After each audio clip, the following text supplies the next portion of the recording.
ನಮಸ್ಕಾರ. ನುಡಿ ಬೆಳಗು. ದೀಪ ಹಿರೇಗುತ್ತಿ ಅವರ ಪ್ರಜಾವಾಣಿಯ ಅಂಕಣ ಬರಹ ಆಯ್ಕೆಯ ಬಡತನ. ಶಾಂತವೇರಿ ಗೋಪಾಲಗೌಡರು ಕಡಿದಾಳ್ ಮಂಜಪ್ಪನವರ ಶಿಷ್ಯರು. ಶಾಂತವೇರಿಯವರ ಬದುಕಿನ ಒಂದು ಘಟನೆ ಹೀಗಿದೆ. ಕಡಿದಾಳರು ಮಂತ್ರಿಯಾಗಿದ್ದಾಗ ಗೋಪಾಲಗೌಡರಿಗೆ ಅವರ ಅಭಿಮಾನಿಗಳ ಕೋರಿಕೆಯಂತೆ 5 ಎಕರೆ ಭೂಮಿಯನ್ನು ದರಖಾಸ್ತು ನೀಡಲು ಒಪ್ಪಿದ್ದರು. ಗೋಪಾಲಗೌಡರಿಗೆ ವಿಷಯ ತಿಳಿಸಿದಾಗ ಅವರು, ಉಳುವವನೇ ಹೊಲದೊಡೆಯ ಸಿದ್ಧಾಂತದವನು ನಾನು. ಜಮೀನು ಪಡೆದು ಸ್ವಂತ ಸಾಗುವಳಿ ಮಾಡುತ್ತೇನೆಯೇ? ಗೇಣಿ ವಸೂಲಿ ಮಾಡುವ ಭೂಮಾಲೀಕರ ಸಾಲಿಗೆ ಎಂದೂ ಸೇರಲಾರೆ ಎಂದು ಹೇಳಿ 10 ಜನ ಕೃಷಿ ಕಾರ್ಮಿಕರಿಗೆ ಆ 5 ಎಕರೆ ಜಮೀನನ್ನು ಅರ್ಧರ್ಧ ಎಕರೆಯಂತೆ ಮಂಜೂರು ಮಾಡುವಂತೆ ಮಂಜಪ್ಪನವರಿಗೆ ಮನವಿ ಮಾಡಿದರು. ಗೋಪಾಲಗೌಡರ ಈ ಉತ್ತರ ಕೇಳಿ ಮಂಜಪ್ಪನವರಿಗೆ ಹೆಮ್ಮೆಯಾದರೂ, ಅವನಿಗೆ ಹೇಳೋ, ಶ್ರವಣಬೆಳಗೊಳದಲ್ಲಿ ನಿಂತವನ ಜತೆ ನಿಂತುಕೊಳ್ಳಲಿ ಎಂದರು. ಎಲ್ಲವನ್ನೂ ಪರಿತ್ಯಜಿಸಿದ ಮಹಾನ್ ತ್ಯಾಗಮೂರ್ತಿ ಬಾಹುಬಲಿಗೆ ಶಾಂತವೇರಿಯವರನ್ನು ಹೋಲಿಸಿದ್ದರು ಮಂಜಪ್ಪನವರು.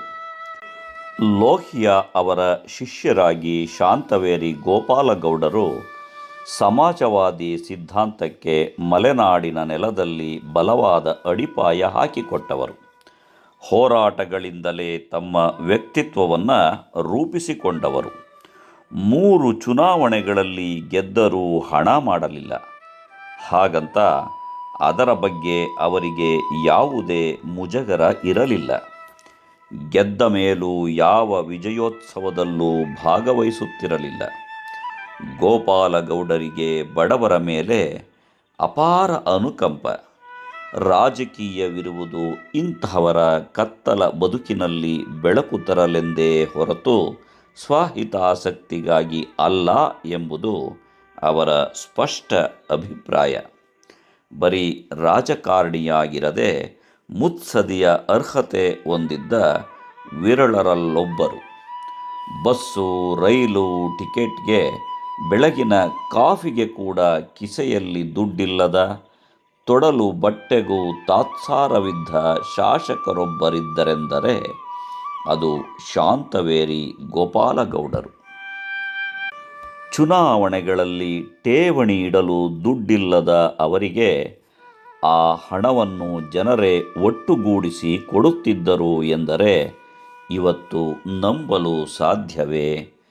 ಜಾತ್ಯತೀತ ತತ್ವವನ್ನು ರಕ್ತದಲ್ಲಿಯೇ ಹೊಂದಿದ್ದ ಶಾಂತವೇರಿಯವರು ಜನರನ್ನು ತಮ್ಮಂತಹ ಮನುಷ್ಯರನ್ನಾಗಿ ಮಾತ್ರ ಕಂಡರು.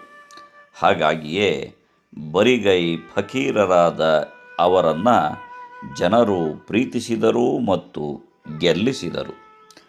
ಗೋಪಾಲಗೌಡರು ಬಡತನದಲ್ಲಿಯೇ ಹುಟ್ಟಿದರೂ ತಮ್ಮದೇ ಆಯ್ಕೆಯಿಂದ ಬಡತನದಲ್ಲೇ ಬದುಕಿ ಕೊನೆಯುಸಿರೆಳೆದವರು.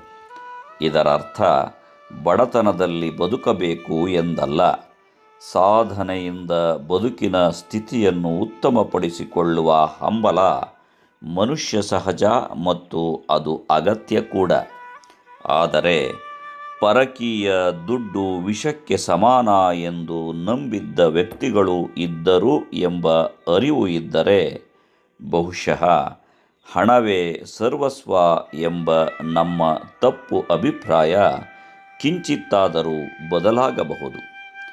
ಸ್ವಾತಂತ್ರ್ಯದ ಸಂಭ್ರಮದಲ್ಲಿ ಗೋಪಾಲಗೌಡರಂತಹ ವ್ಯಕ್ತಿತ್ವಗಳನ್ನು ನಾವು ಸ್ಮರಿಸೋಣ. ನಮಸ್ಕಾರ. ಧನ್ಯವಾದಗಳು.